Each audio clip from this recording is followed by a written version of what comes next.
Do you think this was part of the source material for Dragon Ball Evolution? A lot of people have actually made that reference, yeah. Step into the grand tour of Dragon Ball GT. FS. Once more into the breach. I guess one last time, actually. Yeah, the Dragon Ball GT special. Goku's side story. The 4-star ball something. Yeah, I don't remember the rest of it. Not good, not good. So I've actually heard a lot of people online say that they really, really like this special. Good for them. And I can kind of see why. It's very different from normal Dragon Ball. It's way more grounded. There's very little in terms of like fighting. It's kind of like a little adventure story. I can see what charm there is to it, but like, it's all over the place.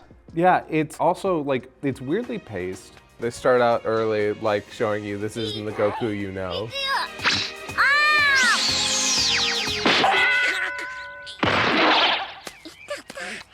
God, worse than Yamcha. Like Goku Jr., like little Son Goku, he's not great, if I had to be honest. Yeah, he's the worst traits of all of the Son family. Kind of. He's a coward like Gohan when he was little, but he never grows out of it really. He kind of doesn't, right? Yeah, he's stupid, and the worst part of this entire thing is the inciting incident of the plot resolves itself. Oh yeah, yeah. Kind of like his entire adventure was meaningless for the like in terms of why he went on the journey. So let's go through it, I suppose, what little there is. So yeah, we're introduced to Son Goku, which is the great-great-great-great-grandson of Goku. Yeah, like Pan's grandchild. Yeah. Who's also named Goku. Yeah, because she named him that because the moment he was... She named him that. Yeah, she named him that because the moment he was born, he reminded her of Son Goku, which, two things. One, they never cover who the hell this kid's parents are. Yeah. We never see the mom and dad. Pan named her, which means that they died as he was, like, was it like a Naruto situation? Yeah, it's so weird. Why did Pan name him? Was the mom, was like the dad of the picture? Who were his parents? It was the dad out of the picture and the mom was just dying. Which one was Pan's child? Yeah, we don't know. And I'm not gonna say it's important, but it is a little weird. It's odd. It's like, Pan raised him. Like, I know they're going with the parallel of Grandpa Gohan raised Goku, and Pan's trying to train him, and for the most part, like, she is, but he's bad. Well, it's really funny because in the opening scenes with her and him, she's literally just trying to make him into his great-great-great-great-granddad, which is like, why? Why are you trying so hard to make him what he is obviously not? To the point where even when she's lying on her deathbed, which turns out to just not be her deathbed, but yeah, she has like a fainting spell at some point. Yeah, like something maybe with her heart. We don't know. They don't say because they don't want to dwell. She got struck with the illness. Yes. She tells him, "Oh, you're just like him." No, he's not. He's got his hair and that smile, and that's the only thing. Maybe she's senile. Maybe she's like looking at us like, yeah, you look just like him. You're very much like, and he is a kind boy. Yeah, no. So, you got that kindness, you got that playfulness to you, but I see what they were trying to do, where they took that shelteredness that Gohan had, where until Piccolo grabbed him and started training him, he had like no edge at all. Yeah. Like, there's obviously a power boiling beneath that they keep touching on, but he was a coward. He got picked on at school.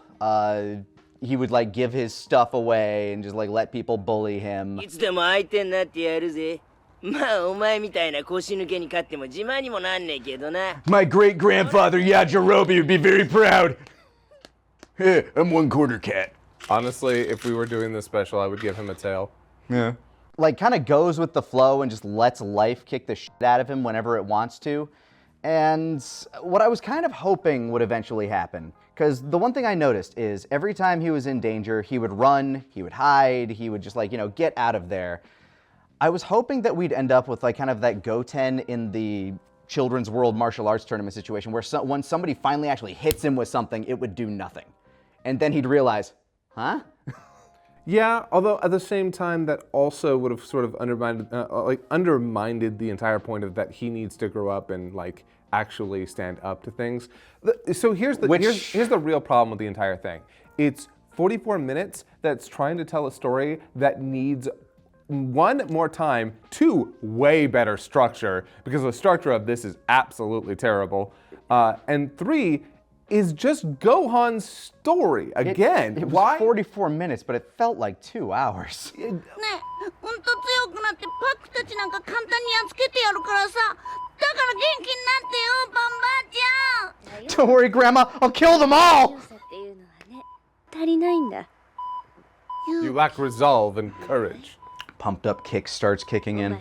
Honestly, so I had seen it before, like years ago, because I had like an old rip of it, and I kind of half-heartedly watched it. I did not remember more than half of this thing. So by the time I actually like was rewatching it with you, I was like, oh yeah, this happens. Or oh, I didn't even remember that at all. Well, that resolved quickly. Why introduce the witch with her two henchmen if you're just going to have the monster that they mentioned at the very beginning kind of show up and then they just fuck off? Yeah, because the entire inciting incident is Pan gets the illness, and Goku decides, you know what? She told me about the Dragon Balls. They can fix things. I'm going to go to Mount Paozu, where she said, the 4-star ball is. I'm going to get it, and I'm going to fix her. And he goes off on his adventure. One of his bullies kind of takes sympathy on him, or maybe always had just kind of like a, some sort of like a older brother kind of rapport to him and tags along. I definitely think it happens after Goku walks past him. He walks past him in this like defiant moment. He's like, what was that about? And just kind of joins him on his adventure after Goku gets robbed by a trucker. I do have to say, Puck, best character in this entire thing. He was better than Goku. Oh, by a wide margin. In terms of just the fact that he was actually competent.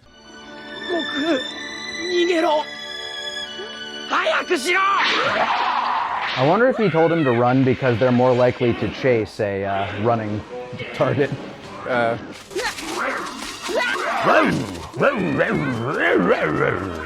In fact, I'll say this. Everything before the witch shows up is actually pretty all right.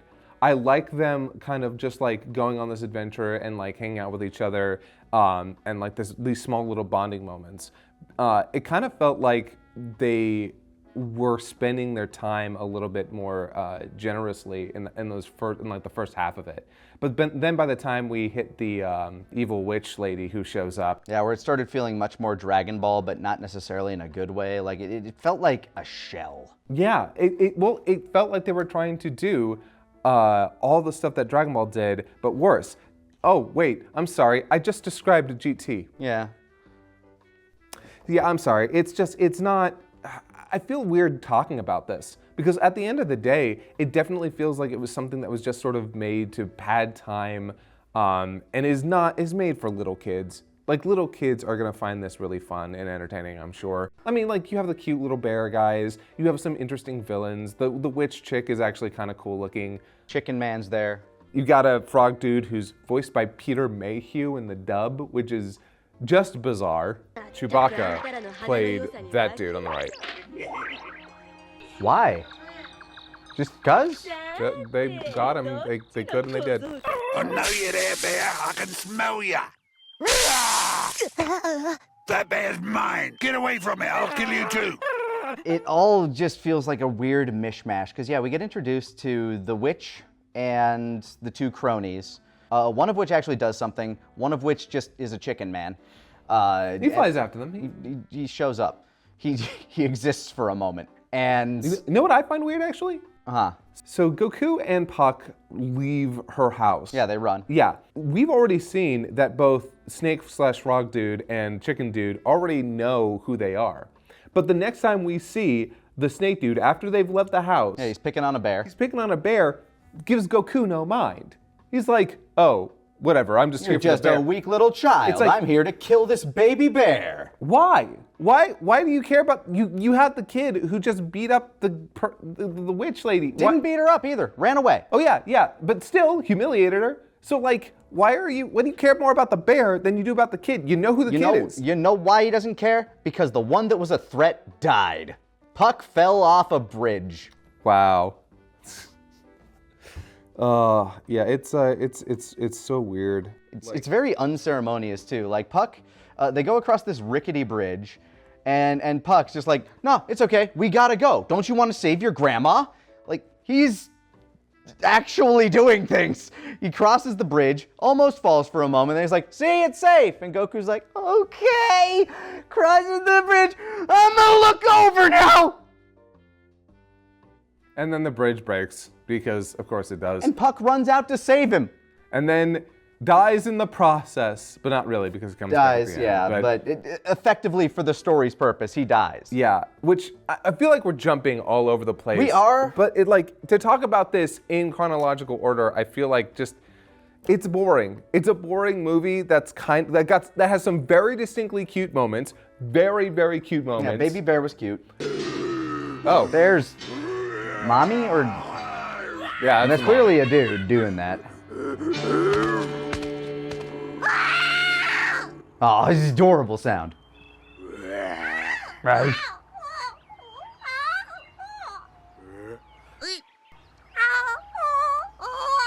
Take your word for it. I've adopted you. You are mine now. The baby bear was cute. Mom Bear was cute. The stuff with Goku and Pan was still kind of cute. Yeah. The stuff with Goku and Puck, it's really cute. But it's not telling anything substantial. Because Yeah. by the end of it, all Goku has learned is, hey, I just need a little bit of courage. But he doesn't even know what he's done. It's stupid as hell. So, Goku blasts away the Frogman by just screaming when Frogman's trying to eat him. He does a Ki. Yeah. And I guess that doesn't ring any bells with him. He doesn't acknowledge anything happened there. Right. Then, once again, they get attacked by the witch and the cronies, and Chicken Guy's there this time.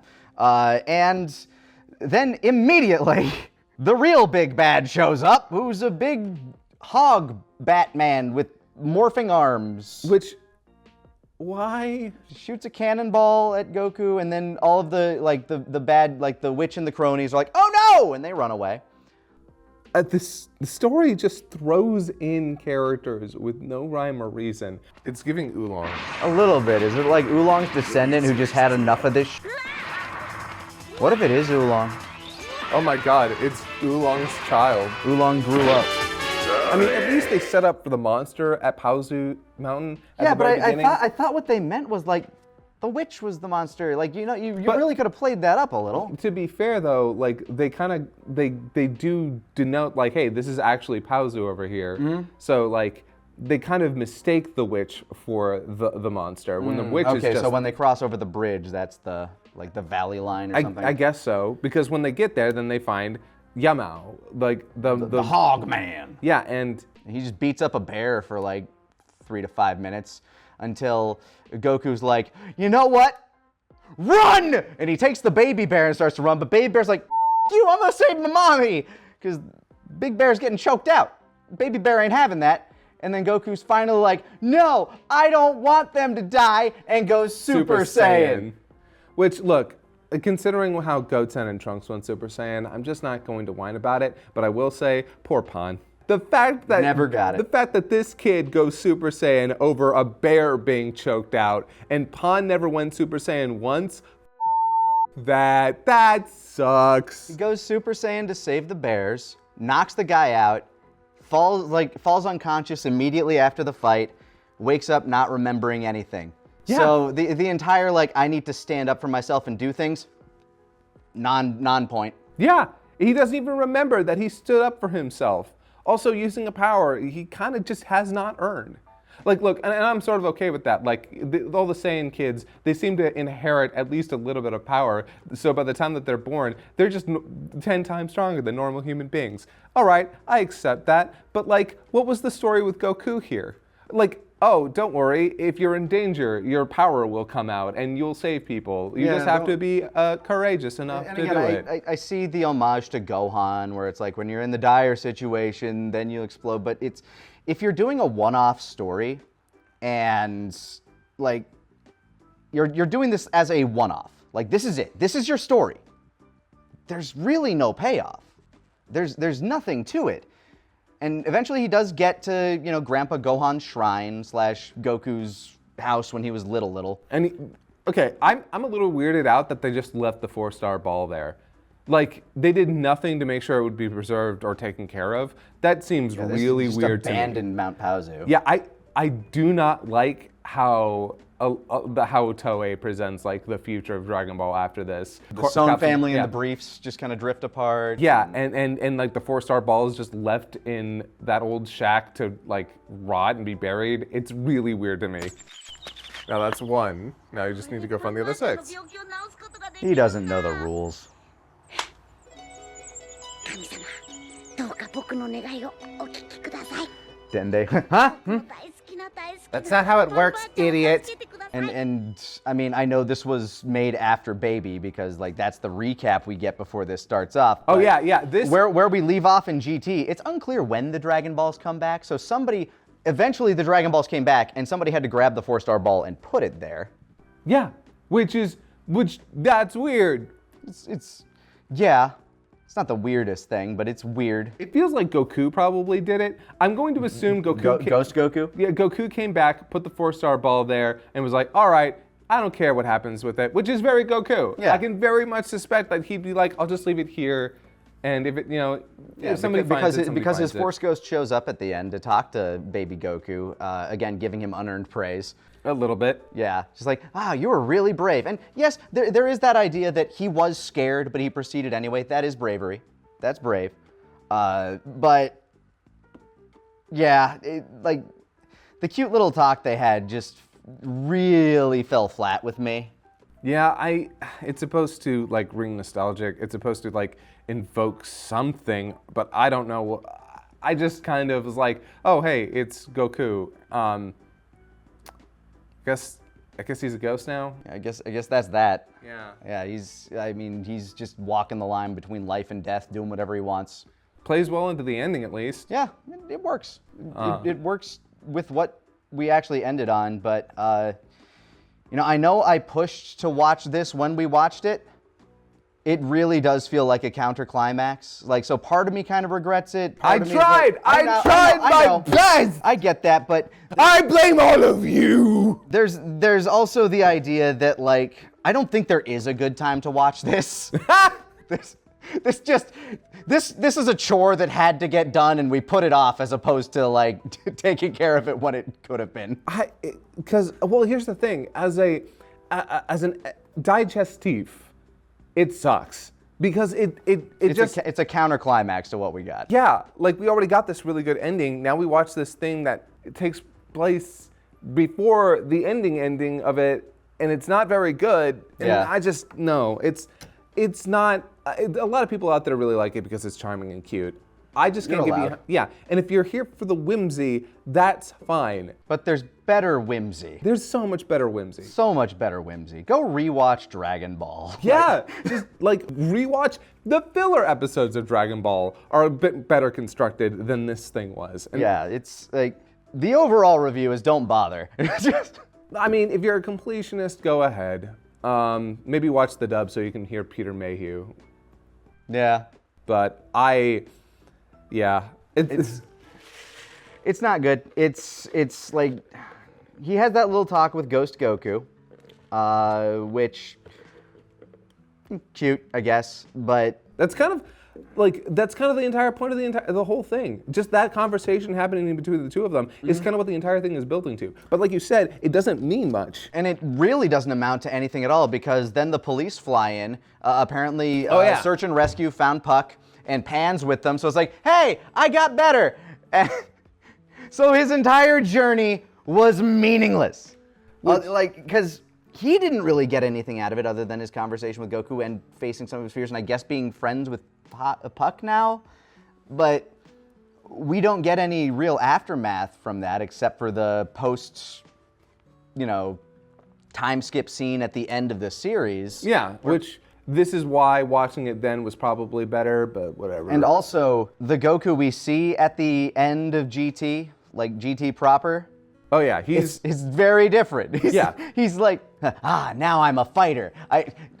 But the journey that we saw here did not get him there. it does not feel like it got him there.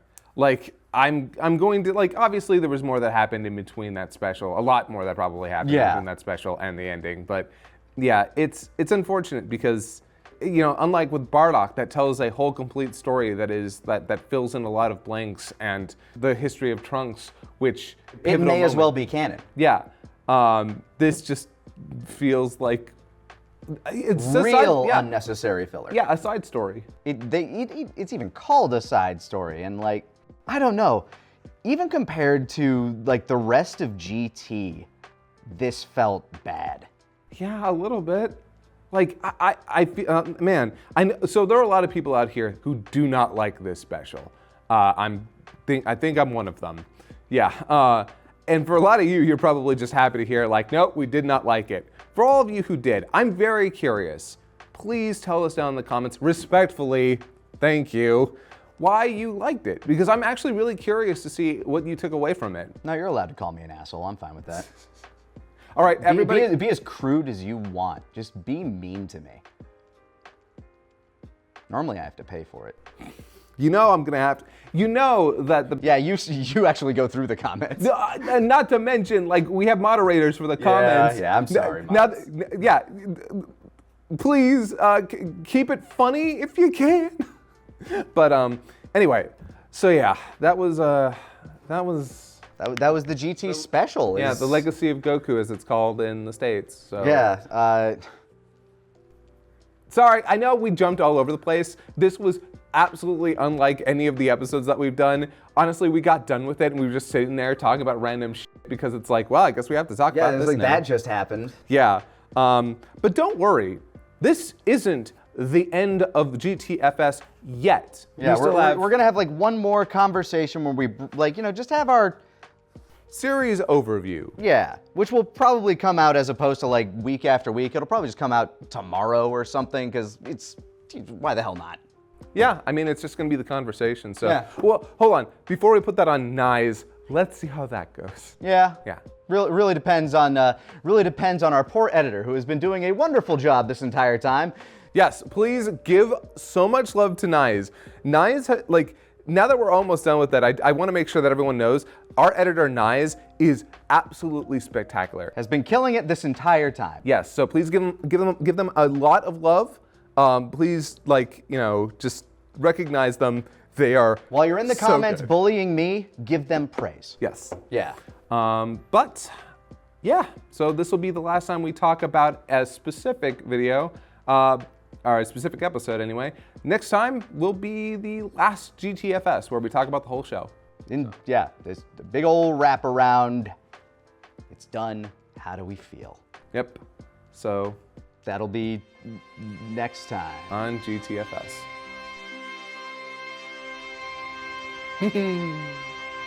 Hey, thanks for watching. Right.